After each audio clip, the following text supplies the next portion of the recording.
her. Now, we're still close BFFs to this day, incidentally, and that's relevant to the story because she's a bit of a Let's Read fangirl, and she's the one who encouraged me to write in with this tale. Now, don't worry, she won't mind that I've included the personal little bit about her. She's proofreading and approving the whole thing, by the way. Now, this incident happened when I was 19. I've taken a year out after high school before going to college so I could work and put together some savings to avoid my student loans from being sky high. It didn't really work, but at least I tried. Now, this was back in I think maybe 2012 when Facebook was still really popular. We had a local neighborhood watch. I wasn't really a member as such. I didn't go to meetings or get involved, but I was their honorary mascot, which meant that I was a member of the Facebook group. Now, one day, I logged on to find the group totally abuzz. A whole bunch of the neighbors had witnessed something straight out of a horror movie, apparently. As the previous night, an elderly woman had been walking up and down the street, pushing an industrial-style shopping cart. No harm done, right? Well, the shopping cart contained a full-sized coffin. And she wasn't just walking down the street once. She was walking down the street, disappearing for a while, and then walking back the way she came. One of the neighbors, a night owl guy that I knew, his name was James, decided to follow her at a distance. He discovered that she had been walking in a circle around a few blocks and then turning around at a certain point and repeating the circuit in reverse. Everyone's posts were rife with speculation. Why was she carting a coffin around? Was that even legal? Apparently it looked like a fairly battered, dirty coffin, and some of the theories were wild. Now, it took me, a 19-year-old girl, to provide a grounded suggestion. It was a Halloween prop. It was the start of October, so it wasn't out of the ordinary. Now, James immediately shot my idea down. I hadn't seen her.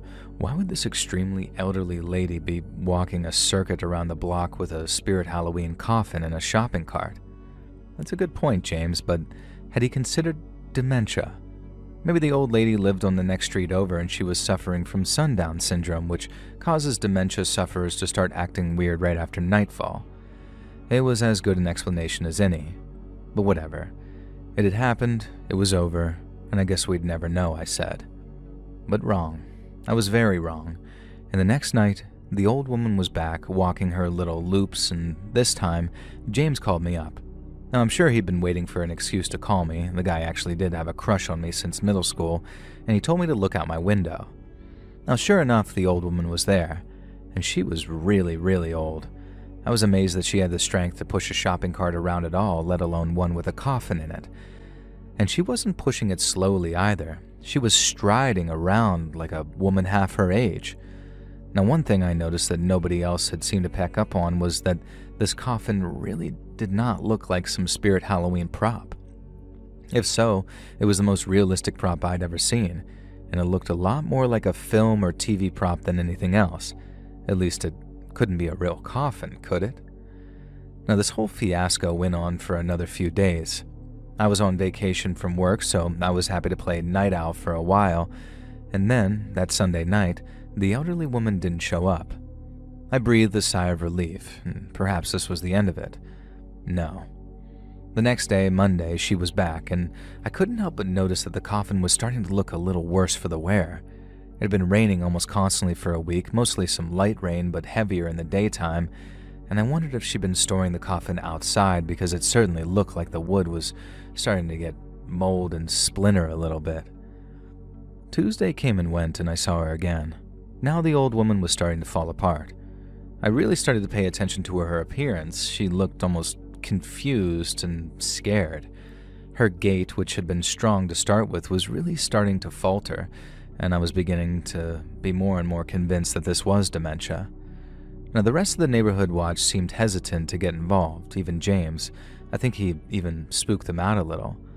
When I kept insisting that we should do something, the adults kept telling me to leave it. She wasn't doing any harm, and there must be a good explanation for it. Now, a far cry from the first night, which had set the whole of the neighborhood watch abuzz. On Wednesday, the woman was really struggling. I'd become used to her role by now, and by my reckoning, it was taking her about twice as long to do her route.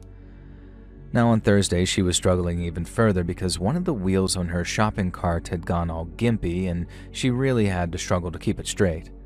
On Friday night, I decided I was going to go outside and actually approach her. Now, my parents were away for the weekend. I didn't tell anyone about what I was going to do, as she was an elderly woman who must have been in at least her mid-80s. What was the worst she could do? And so I left my house shortly before I knew that she'd show up and pretended I was outside having a smoke, and I bumped into her by complete accident.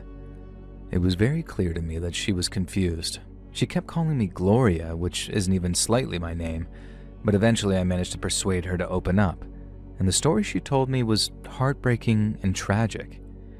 The old woman used to live somewhere around here with her husband many years ago. He'd passed sometime in the 80s, and they'd frequently gone for evening walks around the block, and she had it in her mind that if she started taking those long walks again, she might be able to reconnect with him. At first, her story brought me to tears. The whole thing was so tragic, and she reminded me much of my great-grandma, who had succumbed to Alzheimer's when I was younger, and I wanted to hug the old woman, who told me her name was Ethel, but it felt like it'd be intrusive. Now, I was so focused on the story that she told me that I almost forgot about the coffin itself, and suddenly it struck me. She was walking the neighborhood to reconnect with her husband, but she was carting this coffin around. It couldn't be, could it? I allowed myself to actually look at the coffin.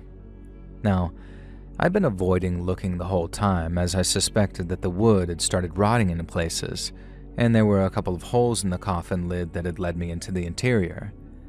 Thankfully, I couldn't see much, but I could see enough. There definitely was some type of bones in that coffin. My hands started shaking, and I told Ethel to wait where she was because I wanted to help her, and then I stepped away a little, called 911, and whispered to the dispatch about what was happening. I told them that if they send the cops, please don't send them with sirens because she was a very old, vulnerable woman, and I didn't want to give her a heart attack or anything. However, it wasn't Ethel who risked having a heart attack. When I turned back to comfort her, I was absolutely horrified to see that she had opened the coffin. Years in the ground had not done her husband justice. It was mostly bones, with patches of shriveled skin in places. His clothes had all rotted off, and one thing that stuck with me was that his scalp was partially intact and strands of hair hung down one side of his skeletal face. I almost screamed then and ran, but I didn't want to startle Ethel. She seemed so proud to be showing off her husband, as if opening the coffin to show me had suddenly reunited her with her beloved. It's very strange, this feeling of terror and revulsion and grief and sympathy all at once, but I can safely say that I've experienced that combination. I talked to Ethel for a few minutes, trying to keep my eyes off the corpse next to us, which holy hell did it reek. When the cops pulled in, without the sirens on as I requested, and I was unbelievably relieved. Everything was quiet, controlled chaos after that. They took poor Ethel away in a police car and she stayed fully silent. They called a coroner to come for the coffin and the body, and meanwhile, it all suddenly hit me and I started shivering and convulsing in shock, so I was actually carted off to a hospital eventually. It turned out that Ethel's husband's coffin had been stolen 5 years ago. Ethel was 93 at the time that I met her. It was very clear to all of us that an 88-year-old woman was not capable of exhuming a coffin and transporting it out of a graveyard. Whoever helped her has, as far as I'm aware, still never been identified. Ethel fell into a catatonic state immediately following the events. She spent some months in a nursing home, during which I visited her at least twice a week. Now, eventually pneumonia took her, and I hope she's finally reunited with her husband, who I found out was named Clive. Thankfully, I was able to find some photos of him with Ethel in her room that her granddaughter had brought for her, and it was much better a way to picture Clive than the rotting, decomposing corpse he'd been when we first met. Now, I don't think I'll ever get that sight out of my head. It was horrific, tragic, and a terrifying series of events, but it did make for one heck of a story for the Neighborhood Watch Facebook group.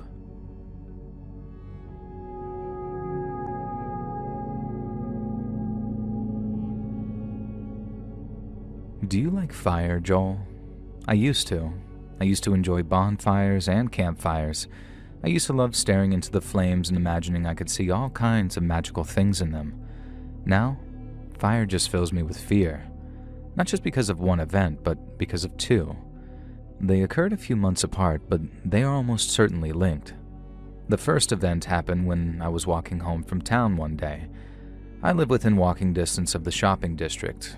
Yay for the UK and its tiny landmass, so walking into town was a weekly trip for me.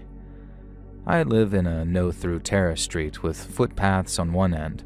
One leads from the town/train station, and the other leads to the suburbs and further out of town. I was walking down the footpath leading to my street when I noticed a group of 3 very drunk, very loud people just ahead of me. 2 men and a woman. I could hear them over the sounds of Rammstein playing through my headphones, but I shut off my iPhone so I could hear them clearer. They were some of the most vulgar, unpleasant people I have ever had the misfortune to follow, and I prayed that they didn't stop, turn around, and see me. They were clearly 50,000 sheets to the wind, and from the sounds of their jabbering, they were looking for a fight with someone. Anyone, probably.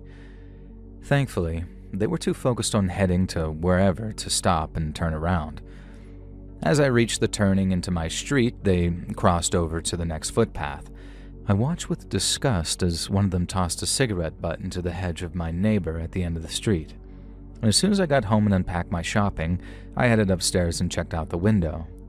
I was a little concerned about the discarded cigarette butt because it was a dry summer and the hedge had started turning brown and dry. And before I even had a chance to scope out the end of the street, I knew something was up. It looked like it was snowing, in August, and I quickly realized that ash was blowing past my window. I quickly looked out to the right and saw that flames were licking up my neighbor's hedge. I grabbed my phone and called a couple of neighbors, ones that I knew were members of the neighborhood watch, and then I immediately ran outside.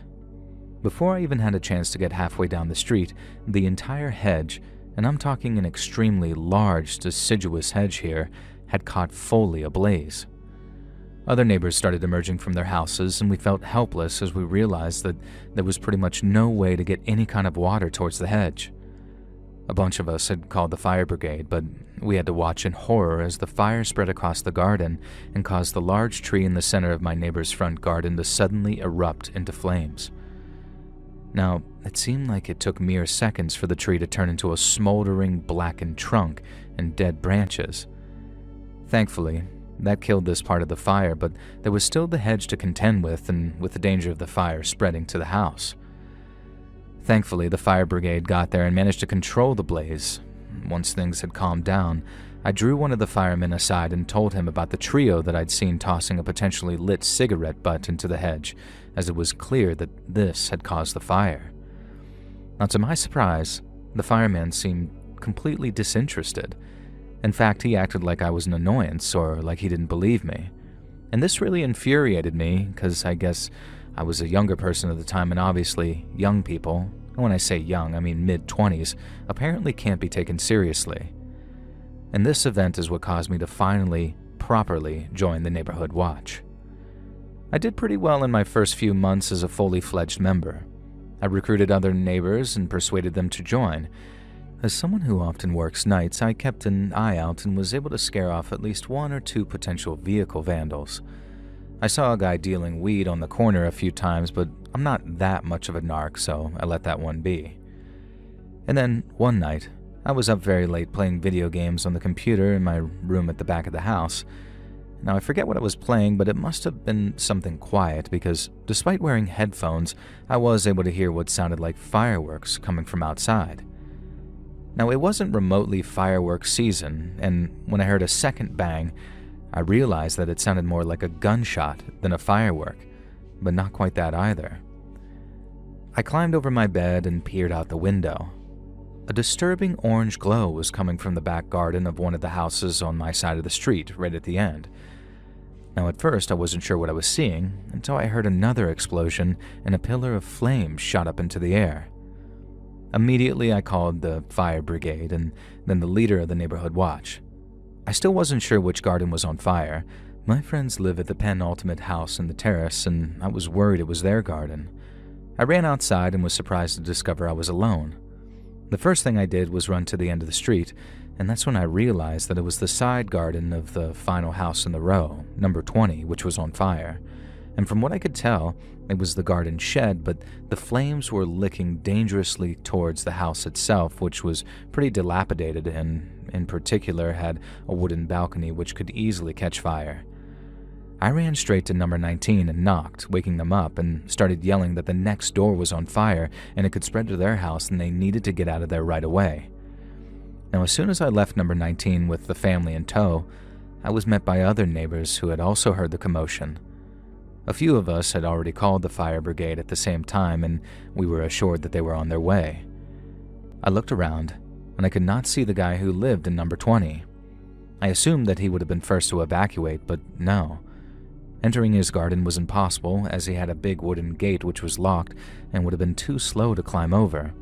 So in my infinite wisdom, I decided to head down the footpath that headed into town and try and yell for the guy who lived there, and also his cat, who I was very fond of.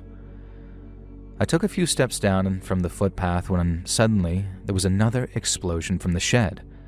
A huge, billowing wall of flame rolled over the wall and came thundering towards me, and the fire got so close to me that it singed my eyebrows and the hairs on my arms.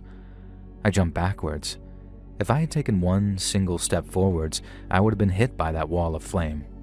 Now, I'm certain that someone was looking out for me that day because I was so close to being immolated that, damn, it's honestly scary to even think about to this day.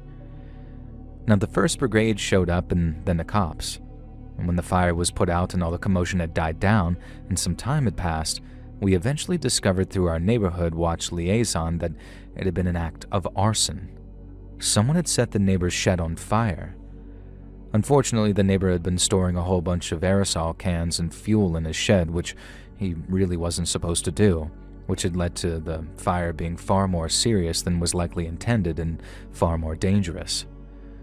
The reason that the owner hadn't fled the house was because he was actually away, staying with his son up country, and you'll be pleased to know that the cat was fine and was the first to flee. Now, I can't be sure, but I'm absolutely certain that the trio who set the fire to the hedge were also the ones who burned the shed. When they'd been walking past number 20, some of their vulgarity had been directed at the man who lived there in the house, so they clearly knew him, and there was a nearby pub which had CCTV cameras, and of course it wasn't working at the time, so nobody was identified.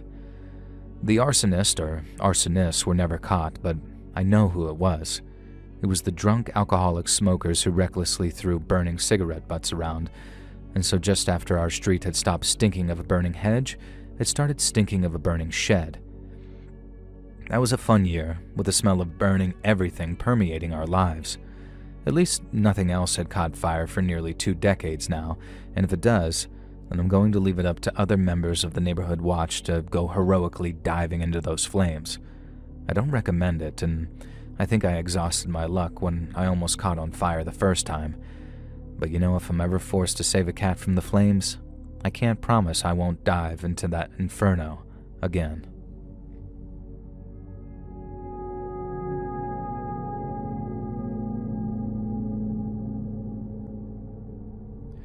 I lived with my family on Redacted Street for a few years.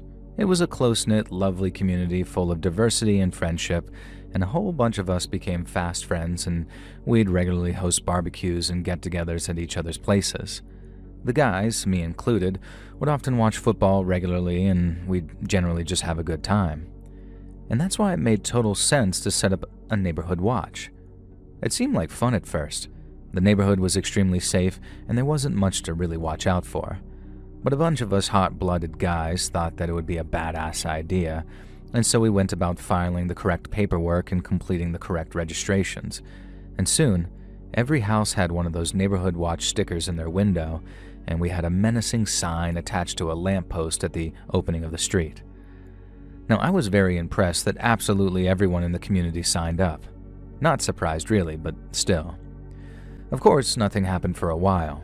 We set up a neighborhood watch email group and tested it by using it mostly for group chats.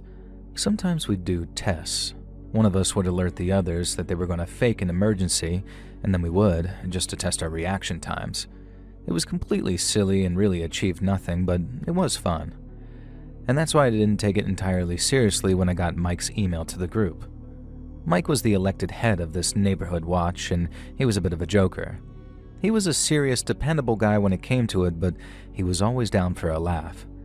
His email read like he'd either forgotten to warn us that this was a test or that he figured it was so silly he didn't even need to warn us. Now, I've still got the email archived in my old Hotmail account, and here I'll just read it for you. I've tried to fix its many typos, but Mike wasn't the best at grammar. It read as follows. Guys, there's been a sighting of something effing weird in the neighborhood. I heard from Mrs. O'Bannon and Miss Perks via 2 separate emails that they'd seen an old, withered, dirty-looking homeless guy walking down the middle of the road. Now, okay, we don't judge. Homeless people are allowed to cut through our area. That wasn't the issue, though. The guy was walking a pet on a leash, a pet alligator, according to Mrs. O'Bannon, and a crocodile, according to Miss Perks. Now, they're both willing to admit that as old ladies, they don't have the best eyesight, but they are certain that this is what they saw. Now, as you all know, we live absolutely nowhere near alligator country, and I believe crocodiles only live maybe somewhere south of Florida when it comes to mainland America, so I have no idea how this man would have a pet alligator/crocodile. Either way, be careful out there. You don't want to find yourself as reptile chow. Regards, Mike. Now immediately, I was on the phone to Mike asking if this was some kind of goof. Now I could instantly tell that he was serious. He was skeptical, sure, like he'd said, the old ladies didn't have the best eyesight. But what other animal could they have mistaken for a crocodile or alligator? Mike and I tried to come up with some alternatives. A huge, crawling dog? Now that hardly seemed likely. A Komodo dragon? Now that would have been even worse, really. A snake? That's still not great. And after that, we were out of ideas. We knew one thing, though. The neighborhood watch had to be extra vigilant at night until we were sure that we'd seen the last of Crocodile Bum D, as we took to calling him. A pun on the movie character Crocodile Dundee for you youngsters out there. You should watch it, though. Thankfully, my kids were both at summer camp for the next month, and my wife was currently working nights at the hospital. So I was being a bit of a night owl myself to make sure that I got to spend some time with the love of my life instead of missing each other like the ships in the night. And I told Mike that I'd keep an eye out. Unsurprisingly, I saw absolutely no sign of any reptile-walking homeless guy. I did see a disheveled figure staggering down the street at 3 a.m. one night, but soon realized that it was the Petersons' teenage son, clearly drunk and clearly sneaking home. Now, I'm pretty sure he wasn't supposed to be underage drinking, but I didn't report him though. I'm not some snitch.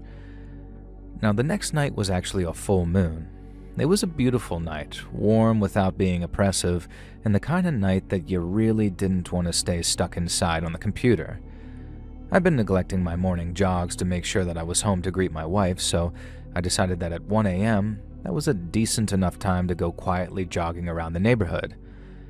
Everyone knew I was on Crocodile Bum D watch duty, so I figured I wouldn't alarm anyone with my presence jogging around. Now, I've been jogging around for about 10-15 minutes, cursing my dad bod and feeling frustrated at the fact that I'd let myself go a little.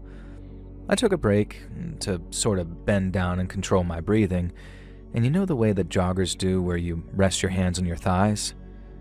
Well, feeling invigorated, I looked up and immediately saw a figure at the far end of the street. I was standing in the shadow of a tree, so I don't think he saw me at the time, and I watched him for a moment and then realized with horror that it was the infamous Crocodile Bum D. The old ladies that warned us about him had not done him justice. He was an absolute mountain of a man. I could see him pretty clearly because he was strolling down the road in the middle of it, lit up by streetlights on either side. And he wore this huge, filthy coat that was even taller than him, with a hem dragging along the surface of the road. And he wore these huge black boots, and I could hear his stomping footsteps even from over 200 yards away. Now, he had long, straggly hair and a wild-looking beard. I couldn't tell what race he was because of how much hair he had covering his head and face. And in between his footsteps, I heard a scraping and a sort of scuttling, too. Now, I must have seen it already, but my mind had refused to process it. The man was, as the women had said, was walking an alligator on a leash. If it hadn't been for the full moon and the streetlights, it would have been hard to see the creature in the dark. It was almost black, just sort of scraping along the street on a long leash, some distance from its menacing walker. Now, a lot of the following information I learned after the fact, but I'll just fill you in now. While the alligator looked intimidatingly big to me, it turned out to be a juvenile American alligator. And trust me, the fact that it was juvenile and was only about half its full size was a blessing. Those things can grow on average to 12 feet in length. Apparently, this one was set to be on the bigger scale, maybe as long as 14 feet, and I think I might have dropped dead of a heart attack if I was faced with a 14-foot alligator in the middle of my street in the middle of the night. Not that a 7 or 8-foot alligator was really much better, as I was just frozen there, hiding in the shadow of the tree, completely unsure of what to do or say. Now, I knew it was my duty to do something as the designated neighborhood watch reptile hunter, but holy crap, what could I do? I was not approaching that thing. But suddenly I had a stroke of genius. When we'd set up that neighborhood watch, a police liaison officer had come to talk to us about the do's and don'ts. He gave us advice on how to operate so we didn't become an armed militia, you know the things. Now, one thing he did mention is that our state, and specifically our area of the state, had adopted a fairly new system. This system basically meant that you could text 911 instead of calling. It's a lot more common across the states now, but back when this took place, we were one of the first states to adopt it. Go North Dakota. Now naturally, I was concerned about calling 911 and alerting Crocodile Bum D, who was starting to look more threatening than the name suggested. I quickly slipped behind some tree, pulled out my creaky old smartphone out of my jogging fanny pack, and fired off a quick text to 911. Now, I can't remember exactly what I said, but it was something frantic and silly like, "Giant man with an alligator walking down redacted street. Alligator is big. Man is bigger. Send help." Thankfully, as a registered member of the neighborhood watch, Mike's deputy no less, I was known to the local cops, so I figured that they wouldn't dismiss me as some prankster. Now, I was also hoping that maybe they would have received other reports about this guy, and he must have come from somewhere. I decided to wait behind the tree for Alligator Man to pass or for the cops to show up. Unfortunately, my plan did not work out. A few moments after texting 911, I heard a sound that I swear echoes through my nightmares. Now, if you've never heard the sound of an alligator before, then lucky you. I've included a YouTube Shorts link because in case Joel wants to play the sound to illustrate exactly what I heard, but you can look it up. If you didn't play the audio or you can't hear it, then it sounds like a dragon growling. Now tell me that doesn't sound like a freaking dragon. That's what I heard that night. Now, I know in retrospect that this sound isn't actually an alligator even being aggressive, it's just the sound that they make to be curious or on alert. But in the middle of the night, as the creature and the man got closer than I realized, hearing that nearly made me poop my jogging shorts. I'm sorry for the image, but it's true. And then I heard the huge man rasp in the deepest voice I've ever heard, asking his alligator friend what she heard. Now, I'm pretty sure that he already knew he was there because he was saying things like, "Are we being watched, princess? Is there someone up ahead, princess, maybe behind that tree?" Now, my first thought was, no way. The alligator's called Princess. And my second thought was, I can't just keep staying hiding here. At the time, I had no idea how fast alligators really were, and I had no idea if this monster of a man was going to release Princess to chase me down if I ran. And so I did the bravest thing I could. I stepped out from behind the tree, greeted the man as cheerily as I could, and told him that I'd just been out for a late-night jog and was taking a breather. The man grunted at me in response, and Princess let out another one of those menacing bellows.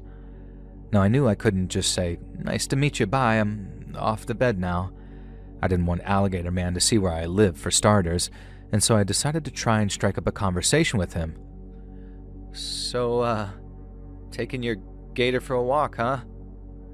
And the man grunted again in response. I started to ask some questions about her, like where he'd gotten her, clearly somewhere illegal, what her name was, Princess, I already knew that, all that sort of crap. And then I heard both the most blissful and terrible sound I could hear. Sirens in the distance and getting closer. The monster of a man looked at me, and the anger on his hairy, filthy face was impossible to ignore. He grunted out something accusing me of calling the cops on him, and then called Princess to his side. He began to kneel, no mean feat at his size, and I realized with horror that he was moving to unleash Princess. "Princess don't like loud noises," he said. I did not stick around to see whether he actually did unleash Princess or not. I turned tail and sprinted back to my house, which was almost the entire length of the street, and I had never ran that fast before or since. As I fumbled to get my keys into the lock, I was sure that I heard the sounds of the alligator sprinting towards me, although not that I have any idea what an alligator sprinting really sounds like. I managed to finally get my key into the lock and dive inside and kick the door shut. At the same time, I heard the sound of multiple cop cars pulling into my street and my hallway being bathed in flashing lights. I peeked out the window to see a standoff between the officers and that huge man. Thankfully, Princess was on her leash. Maybe she always had been. And it turned out that multiple people had called the cops because a pretty seriously armored animal control duo were also on the scene. One of them was holding one of those devices that let you wrangle an animal around the neck. Now, I couldn't hear exactly what was being said or yelled, but the next series of events was relieving, sure, but it was also one of the most heartbreaking things I had ever seen. I guess the cops managed to persuade the man to let animal control take charge of his alligator, because he knelt down and began to pet her as one of the animal control officers approached and, in his defense, very gently wrangled Princess around the neck. That alligator must have been the most tame alligator in existence, really, because she didn't writhe or wriggle or death roll. Instead, she almost obediently allowed animal control to guide her into the back of their wagon. Meanwhile, this probably 7-foot-tall monster of a man meekly allowed the cops to handcuff him and guide him into one of their cars. I watched as they drove off. He could barely sit up straight in the back of the cop car, he was so tall. And so this had gone from the scariest, most effed up night of my life to something that left me conflicted and kind of sad. I'm a bit of a softie when it comes to animals, and even though this massively intimidating man had an illegal, lethally dangerous pet and was taking her for a walk down my street, I couldn't help but feel bad. I guess in his eyes, Princess was no different than a dog or the many legal, dangerous exotic pets that people can keep. On the other hand, I was the absolute hero of the neighborhood watch when I told them everything that had happened. We had a meeting the next day over beers and snacks, and I was definitely the man of the hour. I still had this nagging sadness for Princess and Crocodile Bumdee, though. Thankfully, I was able to get some updates on the story over the years, and the man, whose name actually was Warren, was indeed in possession of an illegal juvenile alligator. However, as he was able to prove, he'd found her as a baby, abandoned by whoever had originally purchased her as a pet. The two had bonded, and he'd looked after her ever since. He admitted to the cops that he had no idea how large she'd grow, but accepted that she was clearly growing too big for him to manage. Princess, for the most part, had never harmed anyone or committed any crimes. Given the circumstances, nobody involved wanted to euthanize the animal, and eventually an animal sanctuary not too far away was found. The sanctuary had both the means to look after an alligator and a spare space to nurture one who hadn't acclimatized to other members of her species. Now, not only that, it was discovered that Warren had previously worked as a zookeeper many years ago, and while he'd been living homeless and unemployed for some time, he had the necessary qualifications and free time and the ability to relocate. So Princess and Warren went to live and work at the animal sanctuary together. Unfortunately, Warren passed away a couple of years ago due to cancer, but I occasionally exchange emails with the owner of the animal sanctuary, and Princess is doing extremely well. In captivity, she's looking at a good 50 or 60 more years of life, and I know that wherever he is now, Warren is looking down, watching over her.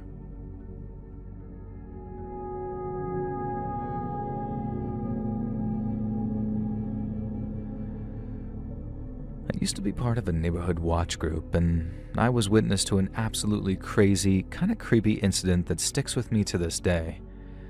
We live on a street just on the outskirts of a small town which has a higher than average crime rate. Our street itself has always been pretty lucky, avoiding being the focus of the town's worst offenders. There was the occasional attempted break-in, some power tools stolen from a few garden sheds, but that was really it. Now, that was before this spate of car vandalism. Almost every morning, we'd wake up to discover one of our cars had been keyed or the mirrors had been slashed off. Now, in a couple of cases, the badges on the front of the couple of cars had been stolen.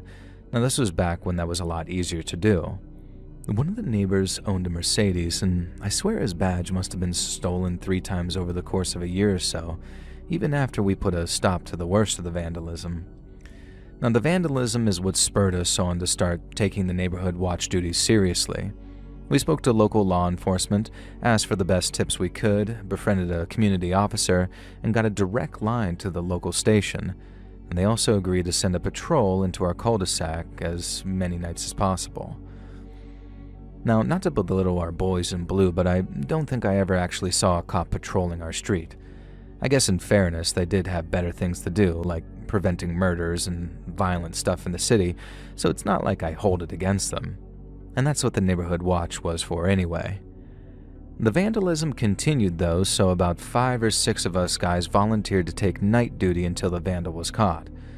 Now surely, if we spent the next night watching the small cul-de-sac, we'd catch that person or multiple people in the act. Now that's what you'd think anyway, and yet somehow after a couple of weeks of vigilance, we didn't spot a single suspicious character. And yet the vandalism continued. It was like the culprit was Spec Ops or a ghost or something crazy. But what kind of Spec Ops soldier spends his time army crawling along the ground keying cars? I wish I could offer an explanation of who did it and how, but that was still something we never discovered. Instead, this vandalizer decided to retire himself and go out with a bang. There had been a car parked at the end of our cul-de-sac for what seemed like forever. It had clearly been abandoned there, and a number of us neighborhood watch members had stuck flyers all over the car, pleading with the owner to just move along. All the tires had deflated by this point naturally, and the paintwork was incredibly rusty. Now, we called the city council about it multiple times, but nothing was ever done. In the end, it just became sort of a staple of the street. We called the car Christine, after the Stephen King story, because it had the vague air of being haunted, or at least kind of sinister.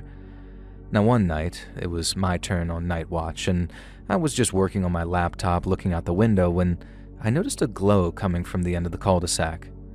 My house was in the middle, so I had to look around to see exactly what it was. Immediately, I realized Christine was on fire from the inside. I ran outside, careful not to get too close, and these flames were just picking up inside of Christine's seats, but I couldn't immediately see a broken window or any way that the fire could have actually been started inside the car. I called the cops on my cell phone, so I'm glad I paused to do so because moments later, Christine exploded outward.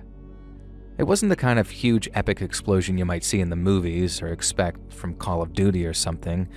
I guess in part this was because the car had been sitting there for so long without any gas that there wasn't too much fuel to actually explode. It was enough to send pieces of shrapnel flying into the road or pieces of glass into the car parked near Christine though, and it would certainly have been strong enough to cause me some serious damage if I'd actually approached like I had planned to. And soon the cops showed up, as did the fire department, and the vehicle's blaze was extinguished. Over the next few days, we learned that the fire had definitely been arson. A small hole had been drilled through the glass of one of Christine's windows, a tiny bit of accelerant had been poured through it, and then someone had fed a burning rag into the car. Now finally, the cops and the city council put up some effort into tracking Christine's owner, and this went absolutely nowhere. As it turned out, the license plate was just completely fake, registered to no vehicle on record, and the only thing they were able to trace was the engine, which belonged to a totally different, much older car that had been supposedly scrapped many years before. Now, there's no way Christine would have been able to drive at all with that engine installed, and the whole thing was just some mystery. Nobody had any idea when the car had turned up or what the purpose of all of it really was. Had the vandalism been some kind of preamble in order to burn Christine for some purpose? Some of us half expected the cops to find a charred body in the trunk, but there was nothing like that. The wreckage of the car got towed, and from that day forward, the vehicular vandalism just kind of stopped. Various other things happened with the neighborhood watch since then.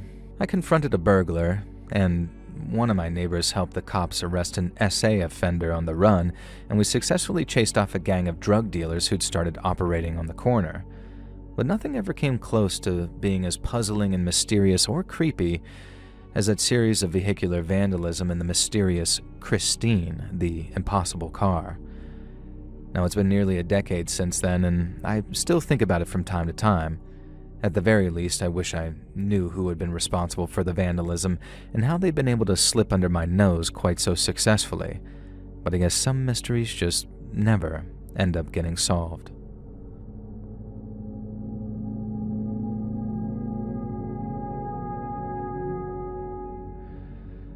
I'm going to start this by saying that I love the idea of the Neighborhood Watch Initiative.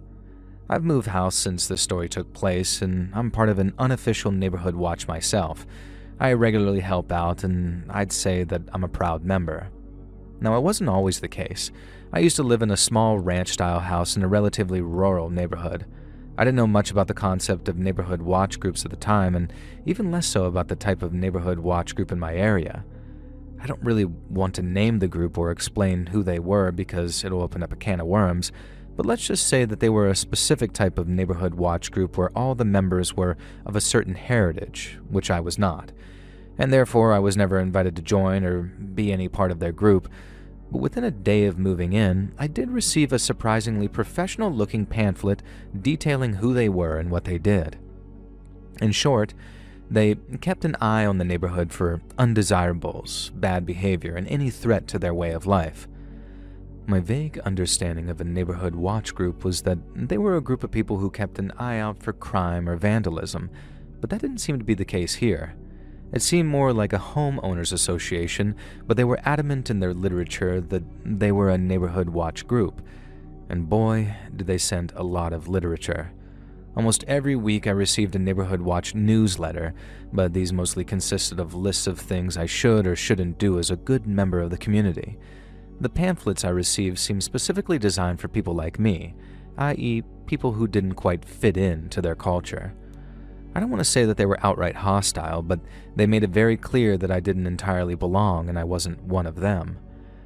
I had no idea which of my neighbors actually belonged to this Neighborhood Watch group, but almost every neighbor I tried to befriend or even be remotely friendly with seemed to snub me or look down on me.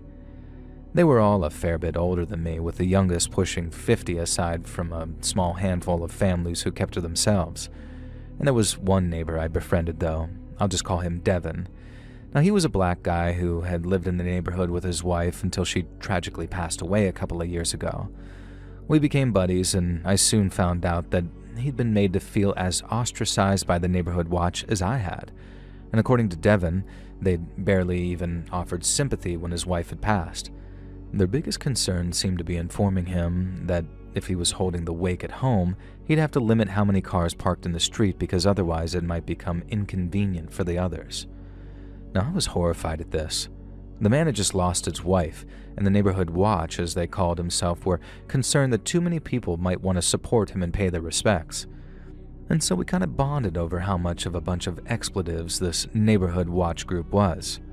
Now, we took to calling them the homeowners a-holes. Anytime either of us did end up speaking to one of the members of the neighborhood watch, particularly a very elderly man called Elijah, we intentionally referred to them as a homeowners association after realizing how much they seemed to irrationally anger them. Now, it wasn't long before I started receiving personalized letters on their pretentious customized neighborhood watch letterhead complaining about various things. My lawn needed trimming, my car was parked too far from the curb, and I should only ever park in my driveway, never mind the fact that I was applying new asphalt at the time. Now, I wrote back informing them that this seemed like something an HOA should be concerned with, not a neighborhood watch group, especially one of their persuasion, and shouldn't they be on the lookout for crimes and vandalism? Mike's garden shed had been broken into a few weeks before, and there certainly hadn't been any neighborhood watch keeping an eye then. They didn't respond to this, but 2 weeks later, I received another letter informing me that an untoward-looking gentleman had been seen on my property on multiple evenings. Now, this confused me at first until I realized that they were talking about Mike, their own neighbor. Now, we couldn't outright come out and accuse them of racism because they never specified details of who they were talking about other than saying he appeared suspicious.